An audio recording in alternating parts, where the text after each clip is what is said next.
So it's been another week, and I've been in a negativity spiral lately, for a while, actually, so I thought we would just talk about that. I thought we'd get together and talk about why YouTube, the platform, as a means of creative expression, is so discouraging. I have been watching a lot of movies lately. I've been tearing through movies. I've been watching them on the treadmill at the gym, off the iPad, on Netflix. I've been watching them at the end of work days. I've been watching them here, like after working for a while, I'll go and I'll watch a movie out there. Liza and I have been watching a lot of movies, more than the TV that we've been watching. Usually I've been going to the movies as much as I can. I just saw Birdman today, and I wanted to see it before the Oscars tomorrow, so I accomplished that, but it is exactly what I needed to see, because it's exactly what my negativity thing has been about. It's about when you're trying to do this thing, you start to drive yourself crazy over it. I'm not like gonna quit YouTube or whatever, because that's meaningless, you know? What would I do if I quit YouTube? My story would be unfinished, and then we'll get back to that. We'll get back to why we do these things that we do, and like why. Obviously I'm having a hard time structuring my thoughts. That is just the way it's going to be, because that's what it's been like in my head lately. I'm not going crazy. I just need to vent. Today I had a great shoot for episode 9. Under 2 hours. We got there, met some great actors, worked with people that we haven't usually worked with. Great time, awesome. We all went to lunch. It's one of the few benefits of working on the Platoon of Power Squadron is getting a free lunch. So I bought everybody lunch. Thank you, donors. And then I went straight to see Birdman, because I'm in this movie cycle. I think watching all these movies, consuming all of these movies. I watched Nightcrawler, I downloaded that, and been going to the Redbox, just tearing through movies. And I think it's been helping me regain my perspective on why I wanted to do this in the first place. I love movies, and it's not just about entertainment and storytelling, as I so often, try to tell everybody, we make entertainment, we make entertainment. Movies and TV and visual mediums of storytelling, web video, they are a way of like reaching out to somebody with a story, with entertainment, and then through humor and theme and imagery, the way that the music and the images work together, everything kind of comes together, and you can communicate to a group of people something that you can't just say in conversation. And Birdman did just that, with its crazy, like, visual stuff, and its humor, and its really, really dark stuff. It showed me that getting stuck in these negativity loops is just a thing that happens to people when they are trying to do this stuff, because it's all about emotion, and it's all about trying to connect, and it's hard to do. It's hard to do those things, and especially when you got a group of people trying to tell someone something from a very personal perspective. How is that ever going to be easy? But why YouTube is discouraging is because you get locked into this idea of numbers, and that's all that matters. When we went to VidCon, we only went to VidCon 1 year, and it was a lot of fun. We met a lot of awesome people, but there was a moment in the big hall where there were all the YouTubers who had lines of people waiting to meet them. A couple people came up to ask for a photo with me and Liz, and so we did that thing, and there was this guy standing right here, and he was just like, "Oh, you have a channel?" We were like, "Yeah, we have a channel," and he was like, "How many subscribers do you have?" We were like, 35,000, and he was like, "Oh, okay, you're just getting started." Which is not, we had been doing it for 3.5, 4 years, 4.5 years at that point, which is not just getting started, and we had been stalled at 35,000 subscribers for over 3 years. I just checked.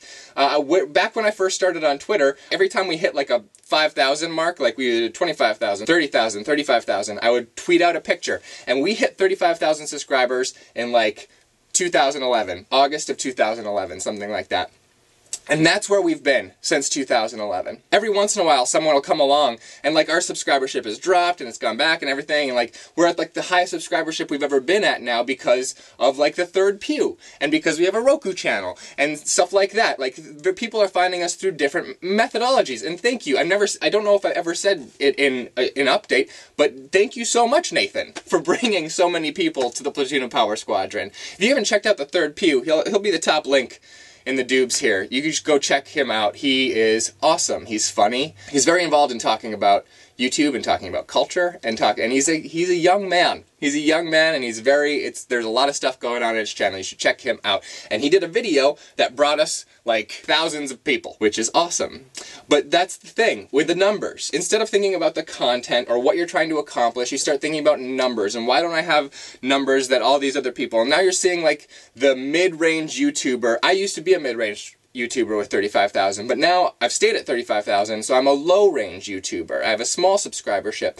Now the mid-range YouTubers have the 100,000 to 200,000 like subscriber ranges. That's like the good mid-range YouTuber now. Then you have your higher tier people up above that, where you got your big guys serious YouTubing.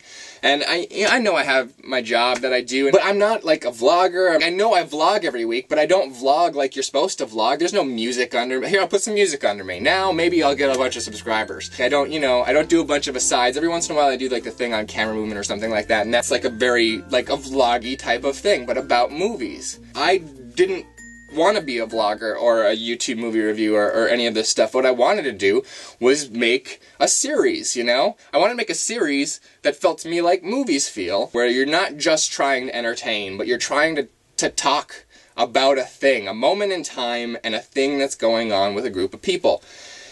And so I try to do that, and then you get down to motivation. What motivates you? Is it the numbers? Because then you could do what you know is going to get numbers, and maybe it won't get the numbers because you're not as good at it as other people do, but you at least would follow a form that you think should get you numbers. If it's money, then you should do something else. Finance, all of these things where you're dealing actually with money, that's a good way to make money, and people do it all the time. And I don't have any idea, like I drive around, all these people have houses. How do you afford a house? That's amazing. So if you're not doing it for numbers and you're not doing it for money, then you must want to tell this story, okay? So if you are actually telling that story, what are you trying to achieve by making this thing? I spend a lot of time making this thing. I must be trying to achieve something. Am I just trying to make it? Because if I'm just trying to make it, boom, I should be happy it's getting made. All right? If I want it to be recognized, I keep submitting it to film festivals, and I keep submitting it to awards for consideration and everything. That is up to somebody else. I can't hinge my happiness on that, because if it doesn't go well, then again, negativity spiral. Why am I locked in my head worrying about numbers and subscribers, and where are you going to find happiness? If you're looking to be creatively fulfilled, that is a thirst that is quenched like a moment at a time. When you see people connecting with the thing that you've made, and you feel, it worked, that worked, and then that's over, and you're waiting to see how they respond to the next moment. And then once all those series of moments work or don't work, then it's over.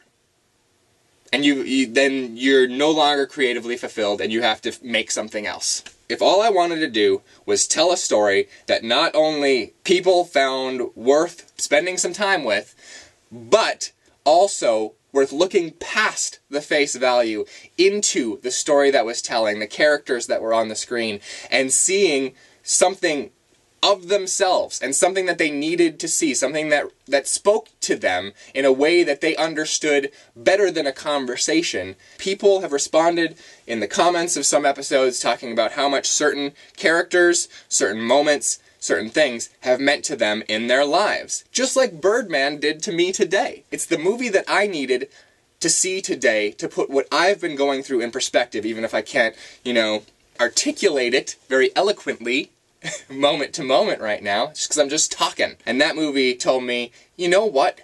It doesn't matter if you don't have a whole bunch of subscribers. It doesn't matter if you never hit 40,000 subscribers. That's not what it's about. It's about you getting to say your thing the way you want to say it, and having it mean something to somebody out there that sees the same thing that you see through this story. How could I want anything more than that? But then with YouTube, I just get caught up in all the numbers. That's why it's discouraging. Because I lose sight of that beautiful thing and start thinking about, subscriber numbers, view numbers, this, that, or the other. Which is what Hollywood does too. What was the box office of the last thing that you did? Who's in it? They just want to know facts and figures and this or that. They don't want to know what the underlying theme is. That's for an audience and the people making it.